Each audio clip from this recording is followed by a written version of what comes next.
The Sealed Nectar is the biography of the noble prophet by Safi Rahman. This is one of the best and well-written book about a man known as the final messenger of God in Islam, Muhammad peace be upon him. In the 1936 Hijri, a book composition competition was held about the life of the Prophet peace be upon him. That was held by the Saudi government on behalf of Rabatul Alam al-Islami.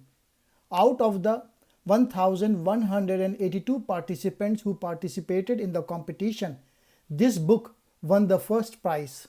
The Prophet had both perfection of features and perfection of manners. The impression of them on people can be deduced by the bliss that overwhelmed their hearts and filled them with dignity. Initially, the Sealed Nectar was written in Arabic. After that, it was translated into other languages such as Urdu, Farsi, and English. It is true everyone's life has a beginning and an end. To know about life of noble Prophet, peace be upon him, comes in our first need. He was merciful for every one human being. This book shed lights on the many issues such as social, political, and religious. Before Prophet, peace be upon him, Arabs were living in dark ages. Governance was ill-conceived and bleak life. The Prophet Muhammad said, "The example of guidance and knowledge with which Allah has sent me is like abundant rain falling on the earth, some of which was fertile soil that absorbed rainwater and brought forth vegetation and grass in abundance, and another portion of it was hard and held the rainwater, and Allah benefited the people with it, and they utilized it for drinking and to irrigate the land for cultivation. And a portion of it was barren, which could neither hold the water nor bring forth vegetation. Then that land gave no benefit." The first is the example of the person who comprehends Allah's religion, Islam, and get benefits from the knowledge which Allah has revealed through me, the Prophet, and learn and then teaches it to others. The last example is that of a person who does not care for it and does not take Allah's guidance revealed through me. He is like that barren land. Al-Bukhari. Beyond a shadow of doubt, the biography of Prophet Muhammad, peace be upon him, obviously represents a complete picture of the magnificent divine message that he communicated in order to deliver the human race from the swamp of darkness and polytheism to the paradise of light and monotheism. Linguistically, the word Arab means desert and barren land without water and vegetation. The Prophet Muhammad, peace be upon him, was in his youth a combination of the best social attributes. He was favored with intelligence, originality of thought, and accurate choice of the means leading to accurate goals. His long silence helped favorably in the habit of meditation and deep investigation into the truth. The mother of believers, Khadija, once said, "He maintains ties of kinship, he helps the poor and the needy, he entertains the guests and stands with the oppressed for truth." In the cave of Hira, when Prophet Muhammad, peace be upon him, was nearly 40, he had been accustomed to pass long hours in retirement, meditating and speculating over all aspects of creation around him. The cave of Hira was only 2 miles from Mecca, a small cave 4 arms length long by 1.75 arms length wide. He would always go there and feed any poor people who came to him. His heart was restless about the moral evils and adultery that were widespread among his people. When he was 40, the peak of one's life, and they say it is the age when prophets were always ordered to disclose their message, signs of his prophethood started to appear and twinkle on the horizons of life. The period of prophethood was 23 years. Here are 7 stages of successive revelation. First, the period of true vision. It was the starting point of the revelation of Allah's Messenger.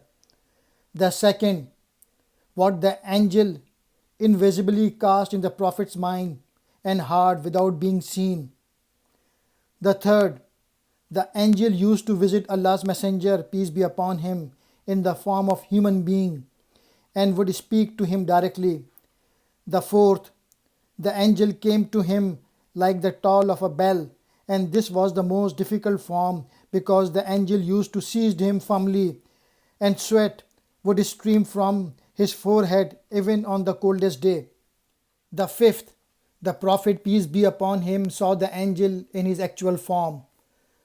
The sixth, what Allah Himself revealed to him in heaven, that is, when he ascended to heaven and received Allah's order for Salat prayer.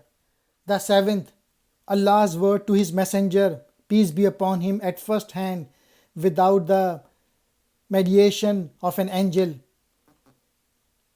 It was a privilege granted to Moses, peace be upon him, and clearly attested in the Quran, as it is attested to our Prophet, peace be upon him, in the Surah Al-Isra, chapter 17, the journey by night. The central topic running through them focus on purifying the soul and preventing the Muslims from falling prey to the deceptive glamour of life. The Quraysh approached Abu Talib. Some men among the notables of the Quraysh went to Abu Talib. They said, "O Abu Talib, your nephew curses our gods, finds faults with our ways of life, mocks our religion, and degrades our forefathers. Either you must stop him, or you must let us get at him, for you are in the same opposition as we are in the opposition to him, and we will rid you of him." Muhammad, peace be upon him, replied, "O my uncle, by Allah, if they put the sun in my right hand and the moon in my left, on condition that I abandon this course, I would not abandon it until Allah has made me victorious, or I perish therein." In Ramadan, the Prophet, peace be upon him, went into the holy sanctuary, where there were a large host of Quraysh polytheists, including some notables and elders. Suddenly, Holy Prophet began reciting Surah An-Najm. The awe-inspiring words of Allah descended unexpectedly upon them, and they were immediately stunned by them. It was the first time for them to be shocked by the truthful revelation regarding migration to Abyssinia, Ethiopia. "O King, we were an ignorant people. We worshipped idols and ate the meat of dead carcasses. We were accustomed to lewd behavior, to severing the ties of kinship, neglecting our neighbors, and the strong among us consumed the weak. This is how we were. But then Allah sent a messenger to us. We were aware of his lineage, his truthfulness, that he was trustworthy and chaste. He began inviting us to Allah, that we single him out and that we worship him. He commanded that we worship Allah alone without associating anything with him. He commanded us to perform the prayer, give charity and fast. So he listed the Islamic injunctions. The king said, "Then recite some of it for me." Jafar then recited the opening verses of Surah Maryam, wherein is told the story of the birth of both John and Jesus Christ, down to the account of Mary having been fed with the food miraculously. Thereupon the king, along with the bishop of his kingdom, was moved to tears that rolled down his cheeks and even with his beard.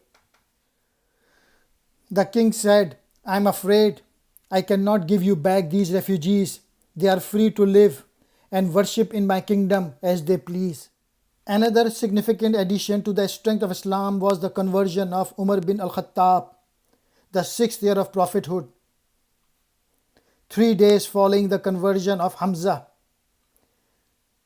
Umar bin Khattab was a man of fearless courage and determination.